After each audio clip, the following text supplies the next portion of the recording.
A student in your class is being disruptive and disturbing the lesson. How would you handle the situation? In this situation, I would first calmly address the disruptive behavior by giving the student a nonverbal signal, such as eye contact or standing closer to their desk.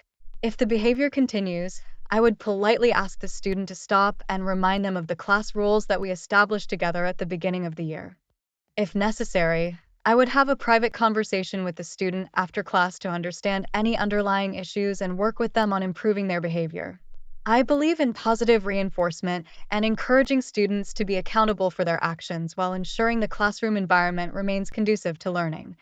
You have a class with students who are at different skill levels. How do you ensure that every student's needs are met? I use a variety of instructional strategies to differentiate my teaching. For example, I might provide more challenging activities for advanced learners while offering additional support or scaffolding for students who need it. I also incorporate different types of learning materials, such as visuals, hands on activities, and technology, to cater to different learning styles. Regular assessments help me identify where students are struggling so I can adjust my instruction accordingly. Collaboration with special education staff also ensures that students with IEPs receive the tailored support they need. A student in your class is struggling and their parent is not very involved. How do you engage the parent in their child's learning?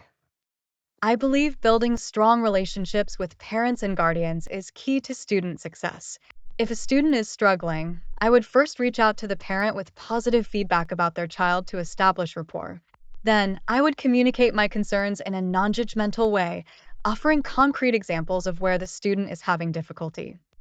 I would work with the parent to develop strategies to support their child, such as regular check ins, homework tips, or access to resources. I also ensure parents are aware of their child's progress through regular emails, phone calls, or parent teacher conferences. You are teaching a complex topic and students are having a hard time grasping it. How would you use technology to make it easier to understand? During a lesson on fractions, I noticed some students were struggling to visualize the concept. I decided to use an interactive app that allows students to manipulate virtual objects to represent different fractions. This hands on approach helped students better grasp how fractions work.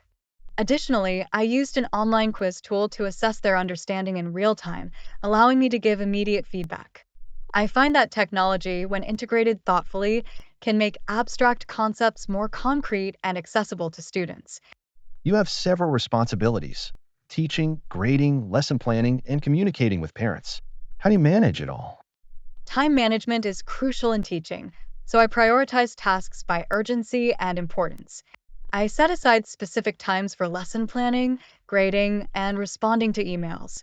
I use tools like planners and apps to organize my schedule, and I break larger tasks into smaller, more manageable steps. For example, I might grade a set number of papers each day rather than all at once. This helps me avoid feeling overwhelmed and ensures that I meet deadlines. I also make sure to maintain a balance between work and self care, which helps me stay focused and productive. Midway through the year, you realize some students are not meeting the learning objectives. How do you address this? If I notice that students are not meeting the learning objectives, I first assess whether the issue is with the lesson structure, student engagement, or individual learning challenges.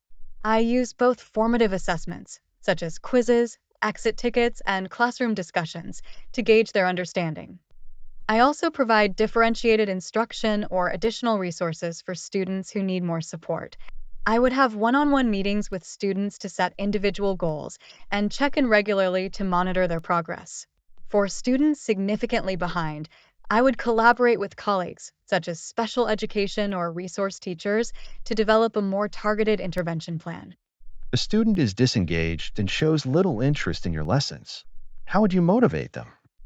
I would start by trying to understand the root of the disengagement by talking to the student to see if there are external factors affecting their motivation.